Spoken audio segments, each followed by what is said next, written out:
Hello, I'm Dr. Jeffrey Fidel. In this video, I'd like to go over how non-duality relates to psychiatry or psychology or any other mental health field. Now, it's important to note that this is not medical advice, but I'm pointing to something that's just much more simple than the current theories of genetics or biochemical imbalances of what's causing human suffering.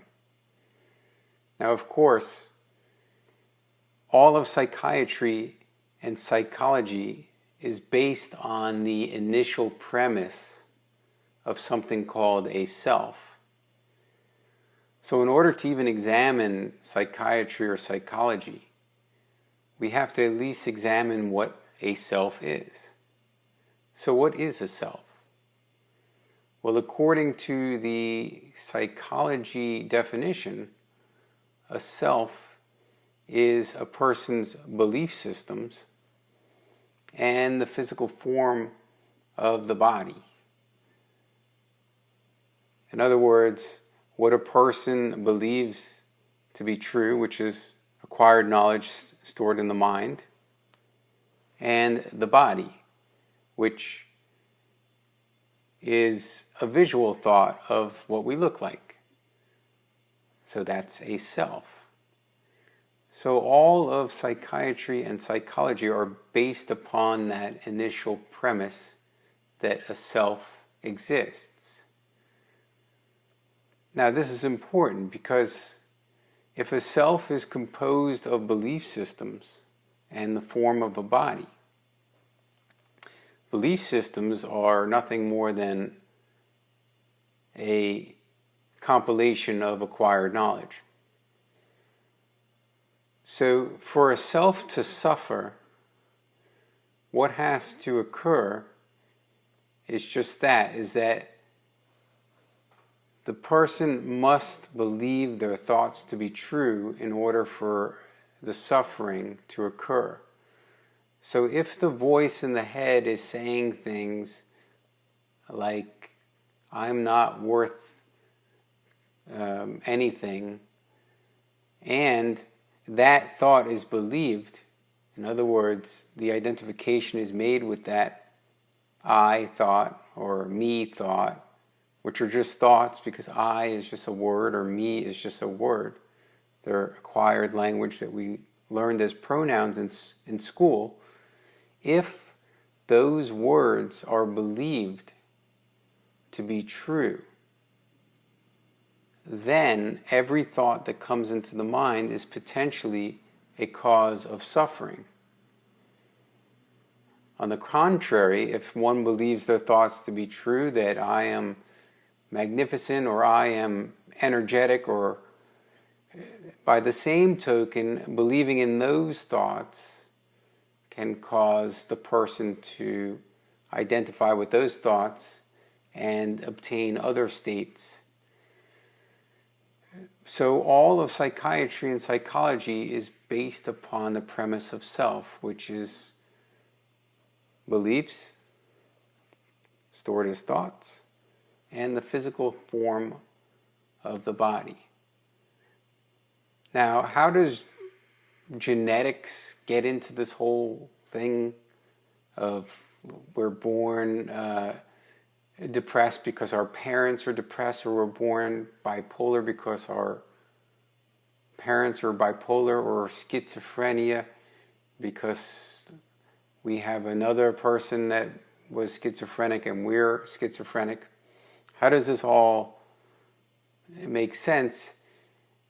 And it doesn't make sense because what it's just showing is an observation based upon if parents before behaved in a certain way and their children behave similarly, then we can start to make these classifications. And this is what science does: is it observes patterns and then it makes conclusions based upon those patterns.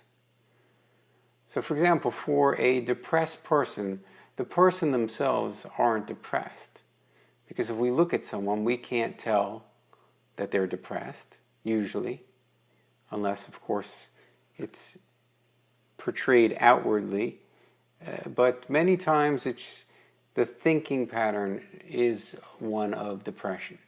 So because of the definition of self being the belief system and the form of the body, the depressed person usually has repetitive depressed thoughts and walks around all day believing those thoughts to be true. So the person, or the essence of who they are, isn't depressed. It's the thinking pattern that is of depression, and then because there's belief that those thoughts are true, that depression ensues. The same thing for bipolar.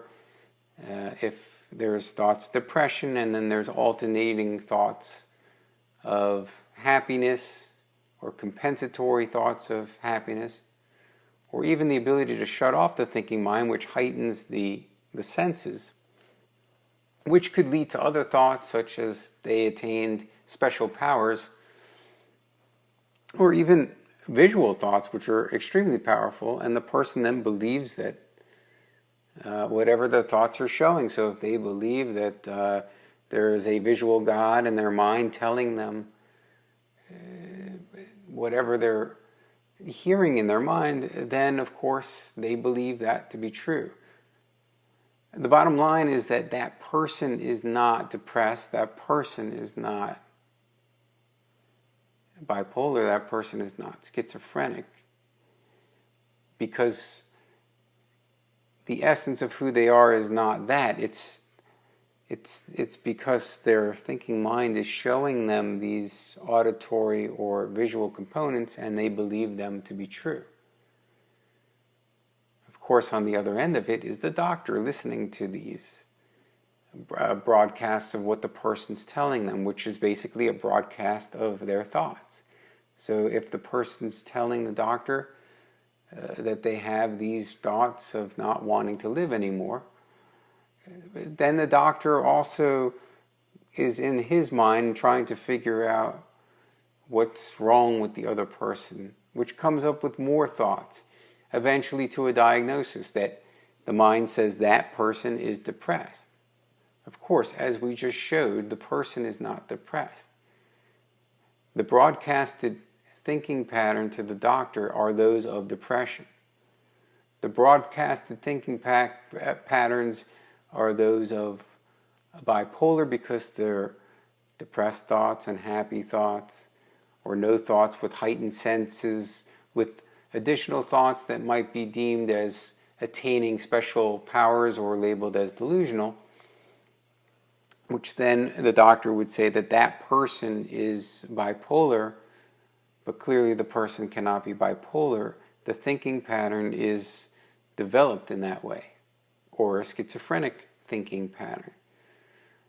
And so all of psychiatry and psychology is, again, based upon the premise of belief systems, acquired knowledge, the physical form of the body. So the genetics can show patterns in families of who exhibits these traits, which wouldn't be too surprising, because if we're brought up with parents that behaved in these ways, then we have children observe these thinking patterns and behaviors, and we pick up a lot of them. So even without the diagnosis system, it would make sense that we're going to pick up a lot of the traits that we have from our parents or people around us, because that's what our senses are emulating. That's how the conditioning begins. So this also the biochemical thesis of what's causing these problems has a truth only in the extent that if we do give a pill, there will be a physiologic effect on the mind, akin to if you drink alcohol. It will maybe numb the mind a little, and the thoughts will be more suppressed and not maybe lead to other thoughts, or even a euphoric feeling because of the chemical alterations. But the bottom line is, it doesn't address the initial issues, that what's causing the suffering. It's not anything more than the thoughts, because when the person's not thinking anymore, they're normally not suffering anymore. When there's no thoughts in the mind, it's hard to suffer, because then there's just the being, or just the senses themselves. There's no words anymore. In fact, that's why it's pleasant when we're nodding off to sleep or to take a nap. We kind of go into that darkness, and there's no more thoughts, and we're resting peacefully. So, from a scientific standpoint of psychiatry and psychology, we could see that all labeled states of mind is what they are. Depression, bipolar, schizophrenia, obsessive compulsive. No person is that, but the thinking patterns are of that nature, which of course, if the person believes every thought to be true, then the behaviors of that person may very well follow suit, because whatever thought comes into the mind, the corresponding behavior might be acted upon. In a worst case scenario, of course, is that if there is a suicidal thought, the person then believes that thought to be truly who they are, and then the behavior is to take an action and actually take one's own life. In a worst case situation, that's the danger of all this.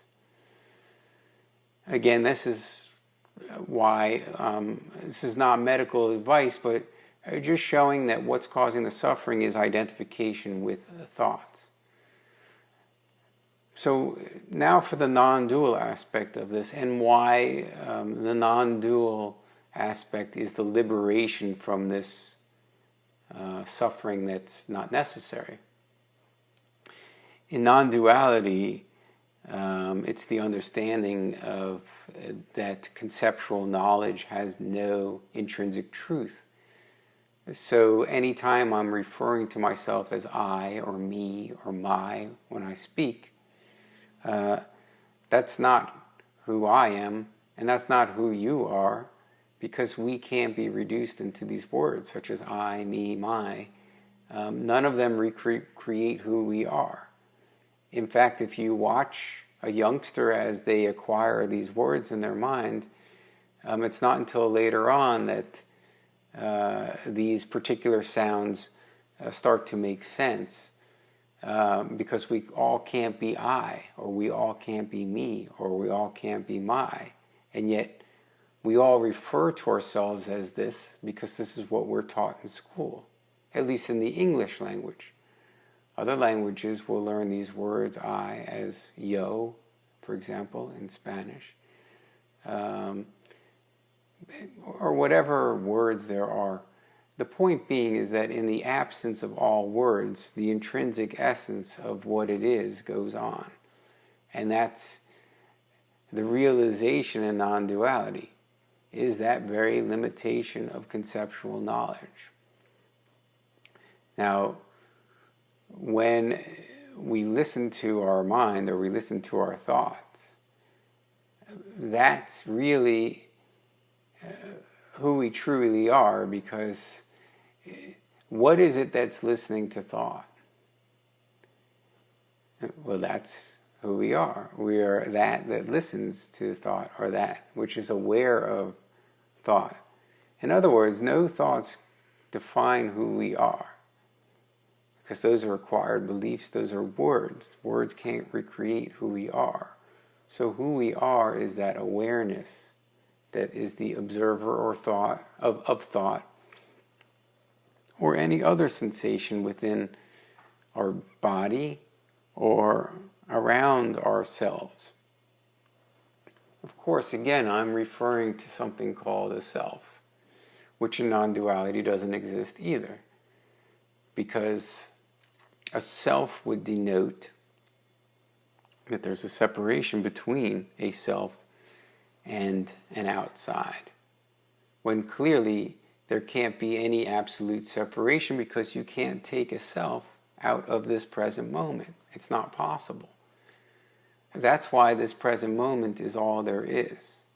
You could think of this present moment as the actual evolving universe itself that nothing is separate from, that we are composed of all the elements of the universe, and we're seamlessly woven into the universe.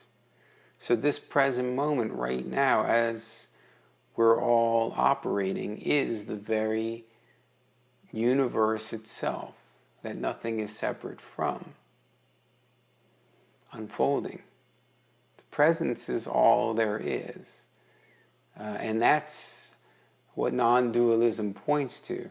Now, again, because who is the one that's watching the thoughts?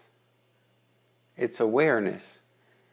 So even right now, if I sit here,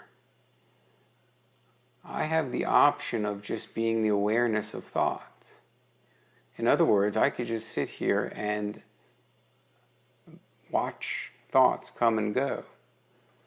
It's my option to do that, as anyone else's. You could either watch thoughts come and go, or you can listen to your thoughts, believe them to be true, and take action. Now, sometimes thoughts are useful in that way. You have a thought that I have to do my taxes, and if you believe that that's what you need to do, then by all means go do your taxes. Then another thought can come in another way. I want to go to sleep, but if you don't feel tired, maybe you don't want that thought, or you don't want to take action on that thought. But we always have that choice of whether or not we're going to identify with that thought. And who has that choice? Awareness has that choice. So behind the thought is just that awareness, that sensory awareness that's either listening to thought, the awareness that's listening as I speak to you. There's an awareness of that's listening to the words that I say out loud right now. There's an awareness that's feeling the essence of or the aliveness of my body right now. There's an essence or an awareness of a sensory awareness, of a visual awareness going out, or a taste awareness, or a smell awareness. This is just awareness here. So non-dualistically, there's no self, because the self is not defined by thoughts anymore. It's just awareness itself that's the observer of thought. And that's really the difference. And then it's also understood that the physical form of self is not separate from all other forms in this universe. That there is no separation between a self and a universe. That's just an idea. Because who would even come up with that idea? The mind. And the mind, of course, is not separate from this universe either. And so, in summary, psychiatry, psychology have theories of what mental suffering is about, and has classified people into these categories such as depressed, bipolar, schizophrenic, obsessive compulsive, autistic.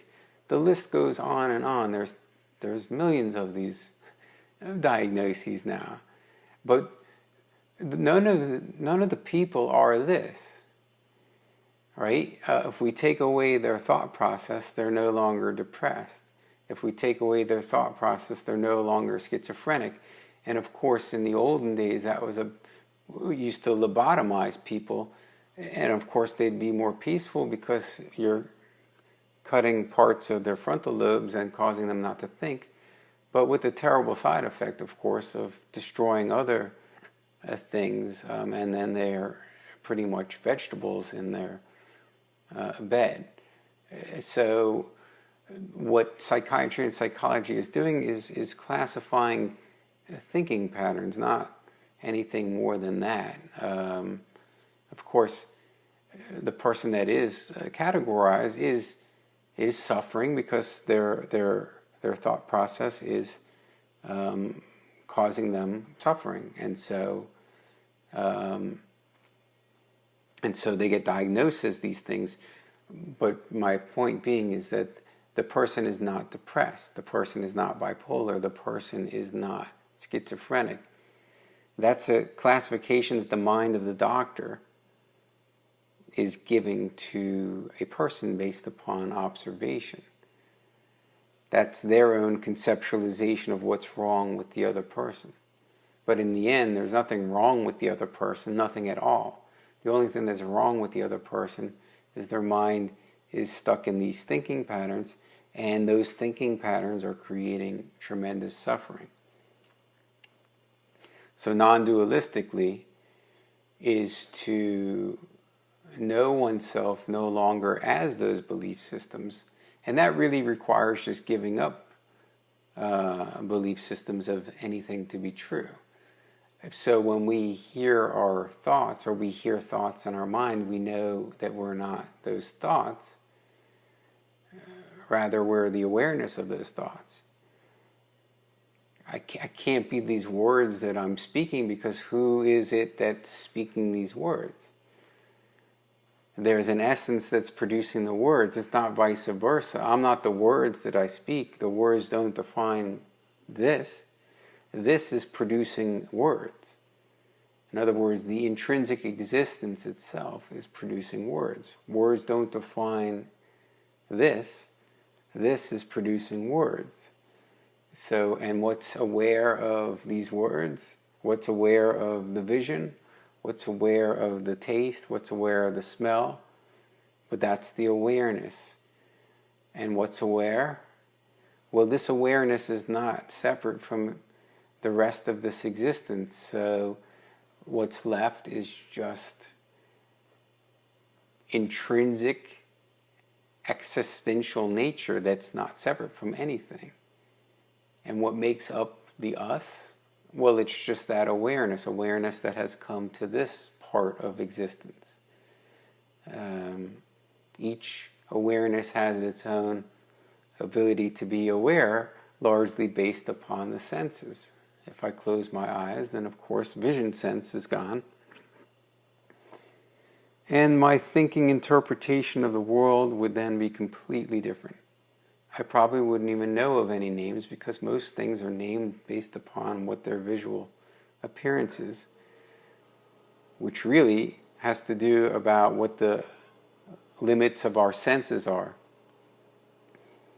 Because if we could see everything, then we wouldn't be able to see, because then we'd be blinded by all the other radiation, the low frequency, for example, that we normally can only see a certain amount of wavelengths. And of course, it could be shown that if we ourselves were imaged in a low frequency radio wavelength, we actually would extend everywhere, not just appear here. So the form that we make of ourselves is just based upon a visual representation. And this is why the self that we know ourselves as is mainly based upon belief system and the visual sense of when we look at ourselves in the mirror, but clearly we can't be that, because that's a reflection of who we are. So non-dualistically, nothing can be known, because there's no way to know ourselves. There's no way to directly perceive who we are. If we look at a mirror, that's a reflection of who we are.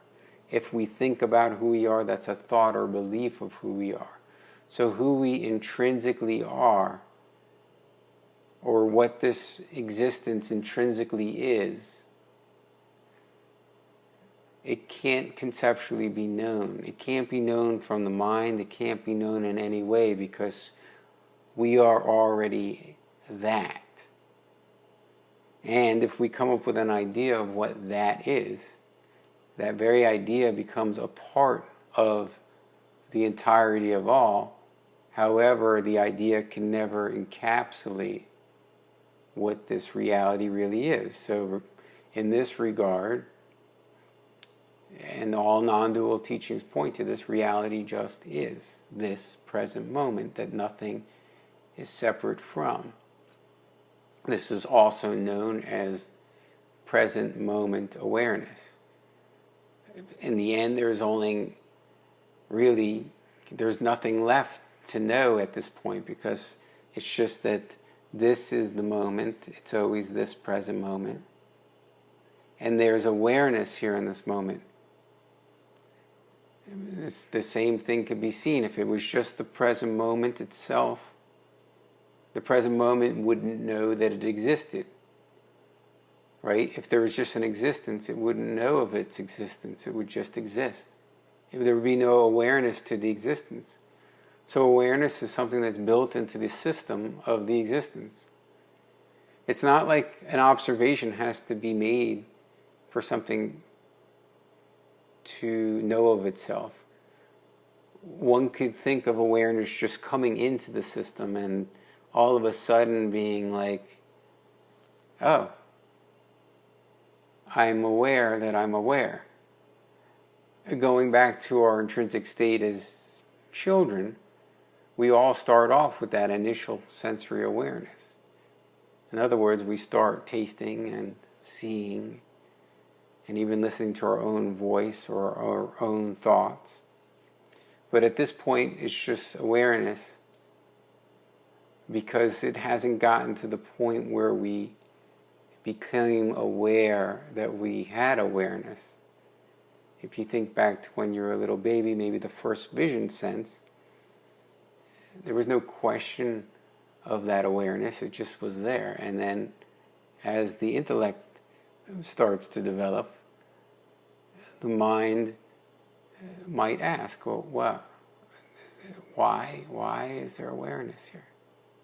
And that's the very beginning of being aware that there is awareness. So it's that awareness of awareness that's intrinsically, one could say, the ground state of our being.